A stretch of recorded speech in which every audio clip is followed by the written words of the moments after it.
Hi, this is Charlie from Path of the Bee. In this video, I'm going to show you how I cut lumber for bee boxes. Let's get started. Now, this is a great big huge pine tree. It's way bigger than what will fit on my sawmill. I'm going to have to cut it smaller to make it fit, and so what I'm going to do is I'm going to cut it into quarters. And how I do that to make sure it turns out nice and neat is I start off with a level. And the first thing that I'm going to do is that I line the level up on the heart, and then I come up until I get the bubble level. Hi, Earl. And then I draw a line. Now I'm using my square to continue that line down to the ground. And I try and do this all ahead of time because once this is split in half, it's hard to find, the angle of this. So if I do this now, before I cut it, get these side lines on here, 90 degrees, then I end up with a pretty nice piece of cant to put on the sawmill. Okay, so I'm going to go ahead and rip this into quarters, and we'll get it on the sawmill. Okay, so I wanted to talk a little bit about the different grains in a piece of wood. The darker lines in the rings in the wood are summer growth. They grow slow. That's really hard. Fiber. And the wide ring, the light colored stuff in between, is spring growth, when the tree grows really fast. And so what happens is that as a tree dries out, the board dries out, the hard summer growth shrinks and crushes the softer stuff inside, and that's what causes the board to warp. What's going to happen is that these summer rings here are going to shrink, and they're going to cause this board to warp up this direction like a cup. And so the premium board that I want that won't warp would be cut this direction to where the grain is running straight through the board. This is known as quarter sawn board. If I cut a board, say, out of here like this, to where the grain is at this angle through here, this would be known as a rift sawn board. Now, don't get confused between the technique of cutting and the terminology used to describe the piece of lumber that is produced later. So this is a quarter sawn board, but it's most predominantly produced by rift cutting the lumber. So I'm going to actually show how to quarter saw and do some rift sawing today, and I want you to understand that those two terms are actually contradictory to one another in describing a sawing practice versus the lumber itself. What we're shooting for our bee boxes is quarter sawn lumber or rift sawn lumber. That's what's going to have the best grain. Grain like this flat stuff here is known as plain sawn, and like I said, it's going to be very prone to warp, and so we're going to try and avoid as much of that as we can. I'm going to saw this big log into quarters, and then with my chainsaw, because it won't fit on the sawmill right now, it's so big, and then what I'll do is that I'll cut some plain saw boards off of it to get it flat, and then I'll cut some plain saw boards off of it to get it flat. And I'll use these plain saw boards for narrower pieces of equipment that I make. These work excellent for the bottom bars in a frame, because when you finally cut the bottom bars off, it ends up being quarter sawn lumber. So anyways, once I get it square, then I'll just go ahead and slice all of the boards out, and it will give me primarily a quarter sawn or a rift sawn style lumber. In order to rift saw a piece of wood, and I've got a piece of oak that I started, and I'll finish that up for you and show you, we will cut this quarter, and then I'll put it on a sawmill, and I'll actually cut it into 1/8. And then what I'll do is I'll saw a board off this way, and then I'll flip it end for end and around, and then I'll saw a board off this way. And then I'll do the same thing. I'll flip it over again and cut a board off this way, and then this way, and then this way. And the problem with rift sawing is that it's extremely labor intensive, and you end up losing this waste off of the diamond And so ends up being more wasteful. So there's a lot of scraps and pieces, but you end up with premium lumber by doing that process. And so I'll kind of show you both of those today.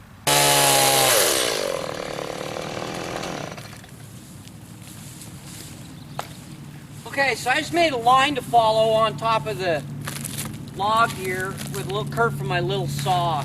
And then what I'm going to do is I'm going to start with my big saw on this end and follow the line down. And so as I cut down with the big saw, I'm going to stay on this line straight up and down. And then I'm going to follow that back as I go. And I'm going to keep my tip low. And if I stay in that curve, it will help me stay straight up and down as I go across.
We're going to make a cant. The cant needs to end up being 10.5 on one dimension, and then we'll cut the other dimension. We'll cut the boards out of the 1-inch boards. So then they're actually 10.5 inch wide instead of 10. That way when they shrink, we still have plenty of room to make our 9 5/8. In the past, I've had trouble cutting them exactly 10s, and then they'll shrink up too much and I can't get my 9 5/8 out, and I have to glue a 1/8 inch strip on the bottom, and that just doesn't work real well. So I'm gonna go ahead, drop this down. We'll take a waist cut, and then we'll start cutting a few 1-inch boards off of here.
Okay, so now we're going to roll over one more time and take the chainsaw marks off.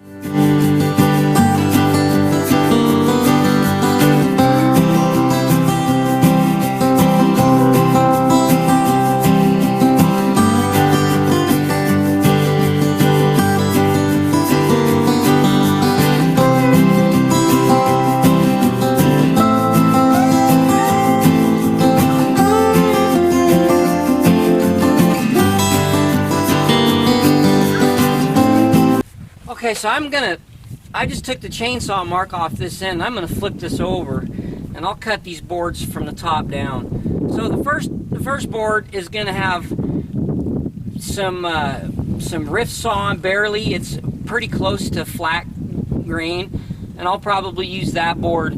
you know, for lids or bottom boards or something like that. The next one, the grain is starting to get more into the 45-degree angle, and so it'll be a little better. And then once we get down here, all this lumber here is at least 45 or better, and it's going to be pretty good. As I get down to the bottom, that's when I have this really perfect quarter sawn lumber that this is the perfect board.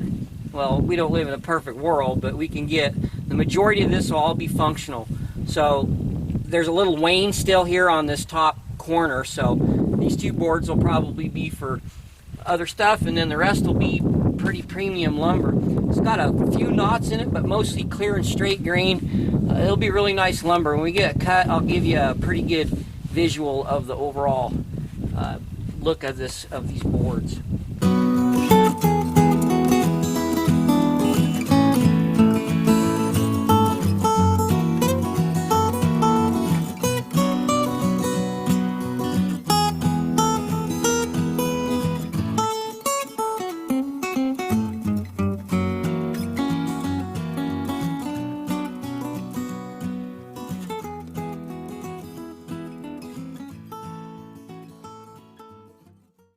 Alright, so we got a stack of boards cut here. This tree did have some big knots in it and whatnot, but we've got some really nice clear segments, and I will work really hard at using those for my bee boxes. But this is also blued pine, so it's really pretty. You can see that the grain is straight. It doesn't have any of that cathedral look in it at all. There's just like nice straight grains all the way down the whole stack. And then as we get down to the bottom, we have a pretty nice clear board here, no knot in it. Pretty nice stuff. So, you know, not everybody's fortunate enough to live in the Pacific Northwest that has huge ponderosa pine available for a reasonable price. So if you have to end up using smaller trees and cut, still try and end up with this quarter sawn lumber, and then, you know, you can use a good glue like Type Bond 3 or something, and glue your boards up, but try and maintain that quarter sawn grain in there. That'll keep them from warping. That's the biggest problem that I discovered when I first started building my own bee boxes, was they'd warp and the corners would pull apart. And you know, I remedied part of that by using a top quality, best quality exterior paint that I could find.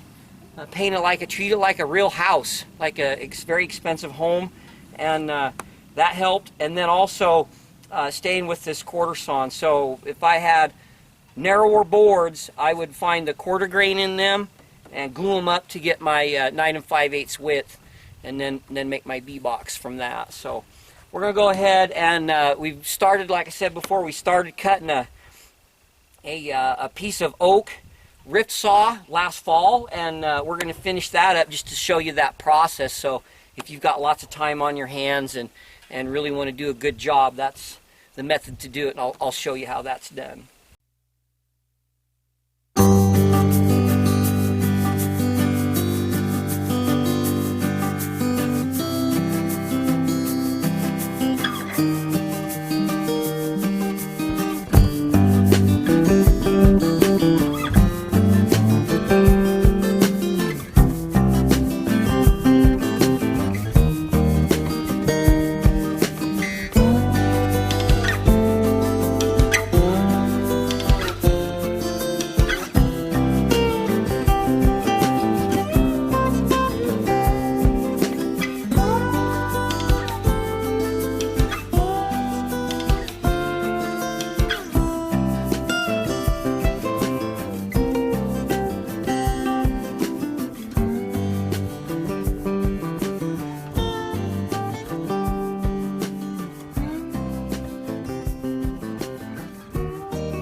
Okay, you can see here we're taking cuts off of the bottom, and you can see these cracks. They line up with the grain of the wood and demonstrate how the Mallory effect will show in the wood.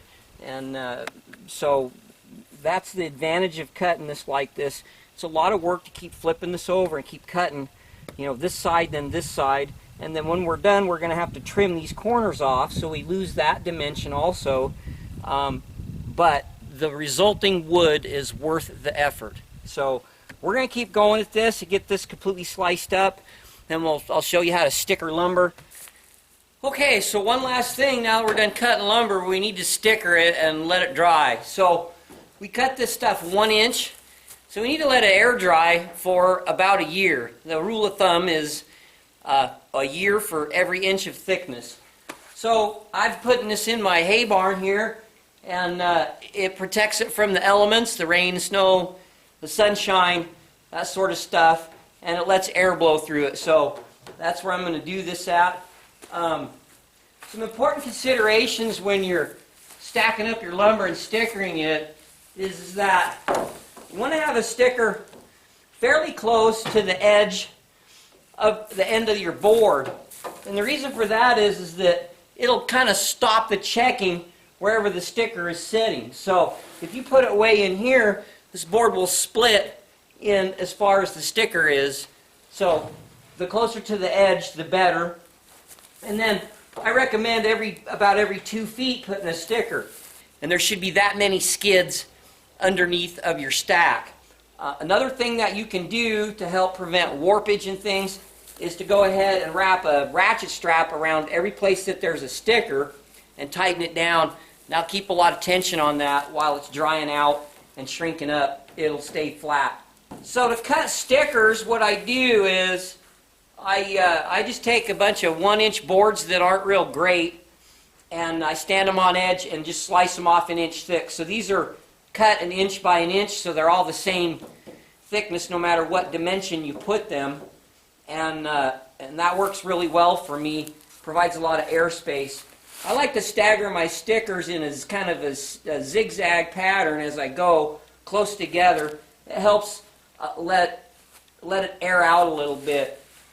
I've seen people that have used the 2 or 3 inch wide stickers stacked straight up and down. And what that does is it keeps the moisture in there. And I've seen the carpenter ants move into those places where the stickers are at. So that's going to be it for this video. If you have any questions or comments, please leave them in the comments section down below. I hope that you enjoyed, and we'll catch you next time.